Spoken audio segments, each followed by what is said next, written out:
नमस्कार। आप देख रहे हैं न्यूज़ फ्रेम और मैं हूं आपके साथ कुणाल सिंह। ये खबर आपके लिए है जिसे आप इधर उधर ढूंढ रहे होंगे कि पूरी जानकारी कहां मिले। तो हम हाजिर हैं पूरी जानकारी के साथ। झारखंड में नगर निकाय चुनाव को लेकर बड़ी घोषणा कर दी गई है। राज्य निर्वाचन आयोग ने 48 नगर निकायों में चुनाव कार्यक्रम जारी कर दिया है। तारीखों का ऐलान होते ही सियासी हलचल तेज हो गई है।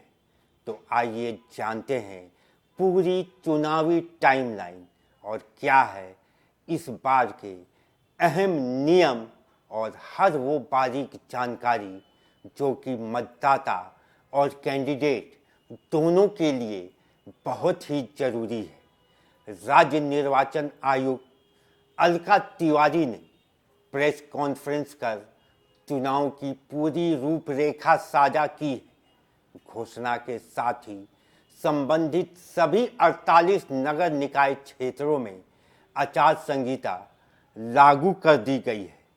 अब बात करते हैं चुनाव की तारीखों की। मतदान होगा 23 फरवरी 2026 को। जी हाँ, चुनाव की जो मतदान की तारीख है वो 23 फरवरी 2026 तय की गई है और मतगणना होगी 27 फरवरी 2026 को।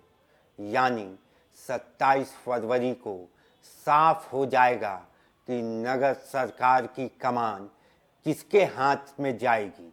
नगर निकाय का और नगर की सत्ता का किंग कौन बनेगा, ये 27 फरवरी के शाम या 28 फरवरी के सुबह तक डिसाइड हो जाएगा।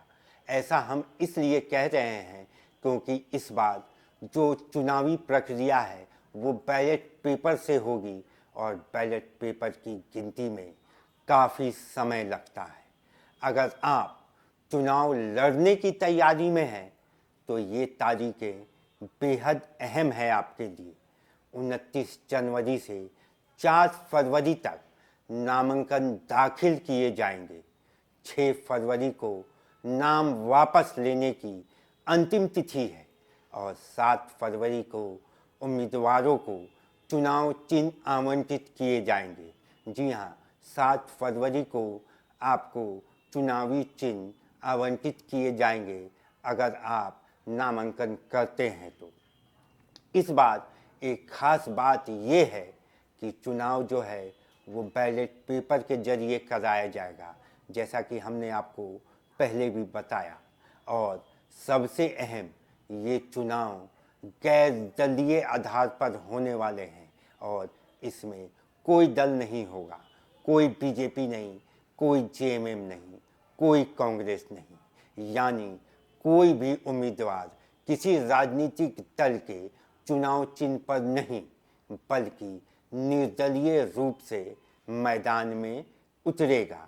ऐसा नियम निर्वाचन आयोग ने बनाया है। लेकिन जिस तरीके से अभी तक चुनाव प्रचार हम देख रहे हैं, भले ही सामने से ना हो लेकिन पीछे से हर चुनाव के जो पार्टियां हैं और जो राजनीतिक पार्टियां हैं वो अपने अपने कैंडिडेट को लेकर ताल ठोक रही है। चुनाव की घोषणा के साथ ही 48 नगर निकाय क्षेत्रों में आचार संहिता जो है वो लागू हो गई है। अब इन इलाकों में ना कोई सरकारी योजना, ना कोई घोषणा और ना ही कोई शिलान्यास के कार्यक्रम और राजनीतिक कार्यक्रम होंगे। अब चुनावी नियमों के दायरे में ये सब कुछ आ गया है। राज्य निर्वाचन आयोग ने प्रशासन को निर्देश दिया है कि चुनाव निष्पक्ष और शांतिपूर्ण तरीके से कराए जाए। वहीं अगर खर्च की बात करें तो जहां 10 लाख से ज़्यादा मतदाता हैं, जैसे कि रांची और धनबाद, वहां महापौर के लिए 25 लाख और वार्ड पार्षदों के लिए 5 लाख निर्धारित किए गए हैं। वहीं जहां 10 लाख से कम मतदाता हैं वहां 15 लाख महापौर के लिए और 3 लाख वार्ड पार्षद के लिए फिक्स किए गए हैं। अब देखना ये होगा कि चुनाव आयोग जो है, राज्य चुनाव आयोग जो है, वो इस पर कैसे नज़र रखता है कि वार्ड पार्षद या महापौर जो हैं वो कितना खर्च कर रहे हैं। अब सबकी नज़र नामांकन प्रक्रिया पर भी टिकी हुई है। कौन कौन मैदान में उतरेगा और किस वार्ड से मुकाबला दिलचस्प होगा और क्या है इस बार नए चेहरे जो हैं वो नगर निगम की तस्वीर बदलेंगे या फिर पुराने चेहरों को ही जनता जो है वो चुनकर आगे लाएगी। न्यूज़ फ्रेम भी आपके लिए एक खास शो लेकर आएगा जहां हमारी टीम पहुंचेगी आपके वार्ड में और आपके वार्ड के प्रत्याशियों से सीधा सवाल करेगी कि आखिरकार उन्हें जनता वोट क्यों दे। क्या और ये जो शो होगा वो आपके बीच से, आपके मोहल्ले से और आम जनता के बीच से प्रत्याशियों को खड़ा कर कर लाइव होगा। इसमें कोई मैनिपुलेशन नहीं। जनता सीधा सवाल करेगी अपने वार्ड के प्रत्याशियों से कि वो आपको वोट क्यों दे।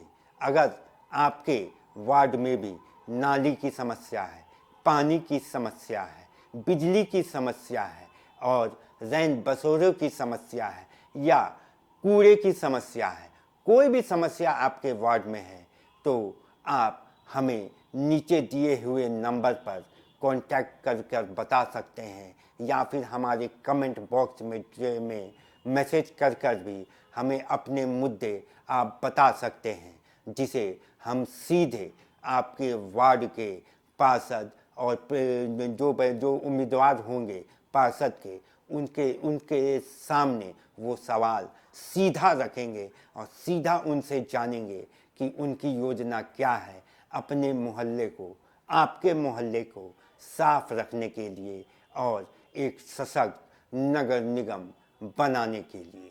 तो जुड़िए हमारी इस मुहिम से। तब तक के लिए जय हिंद, जोहार झारखंड।